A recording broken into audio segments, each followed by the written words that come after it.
Good morning दोस्तों, मैं सतीश जोशी स्वागत करता हूं आज आपका एक और नई वीडियो में, जिसमें आज हमारा टॉपिक बहुत ही इंटरेस्टिंग टॉपिक है क्योंकि हम लोग बात करने वाले हैं स्टेयरकेस वायरिंग के बारे में।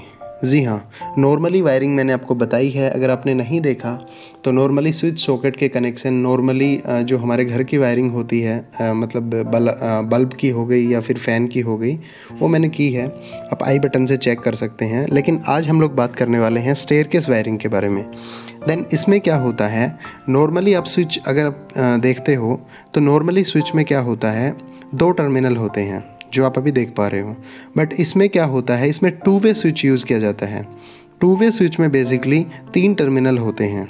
उस 3 टर्मिनल का यूज़ करके हम कैसे स्टेयरकेस वायरिंग करते हैं। स्टेयरकेस वायरिंग को हिंदी में जीने की वायरिंग भी कहा जाता है। तो स्टेयरकेस वायरिंग में क्या होता है, 2 स्विच यूज़ होते हैं, 2 वे स्विच यूज़ होते हैं। उसमें क्या होता है, नीचे जहाँ से आपकी स्टेयर्स स्टार्ट होती हैं वहाँ पे एक स्विच लगाया जाता है, 2 वे स्विच। देन एक स्विच आपका लगाया जाता है जहाँ पे आपकी स्टेयरकेस एग्जिट होता है, वहाँ पे आप दूसरा स्विच लगाते हो।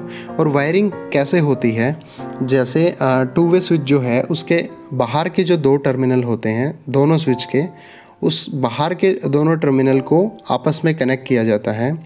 और बल्ब का जो लैंप के जो 2 टर्मिनल होते हैं उसमें क्या होता है, न्यूट्रल उसमें डायरेक्ट लैंप में आता है, बल्ब में आता है। और जो दूसरा सिरा होता है वो एक 2 वे स्विच के मिड वाला जो टर्मिनल है, बीच वाला टर्मिनल जो है उसमें कनेक्ट होता है। और जो दूसरी साइड फेज जो हमारा आता है, वो दूसरी साइड जो 2 वे स्विच होता है उसके बीच वाले टर्मिनल में, मिड वाले टर्मिनल में आता है।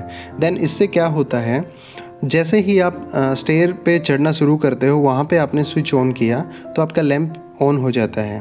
देन आप ऊपर जाते हो, देन उसके बाद जहाँ पे आप एग्ज़िट करते हो वहाँ पे दूसरा स्विच लगा रहता है। जैसे ही आप उसको प्रेस करते हो तो आपका लैंप ऑटोमेटिक ऑफ हो जाता है। ये बेसिकली कंसेप्ट होता है जीने की वायरिंग का, स्टेयरकेस वायरिंग का। तो उम्मीद करता हूँ दोस्तों आपको समझ में आया होगा, आप बड़े ईजी तरीके से स्टेयरकेस वायरिंग कर सकते हो। सो वीडियो अच्छा लगा तो लाइक कीजिए, चैनल पर नए तो चैनल को सब्सक्राइब कीजिए, बेल आइकन को प्रेस कीजिए सबसे पहले वीडियो नोटिफिकेशन पाने के लिए।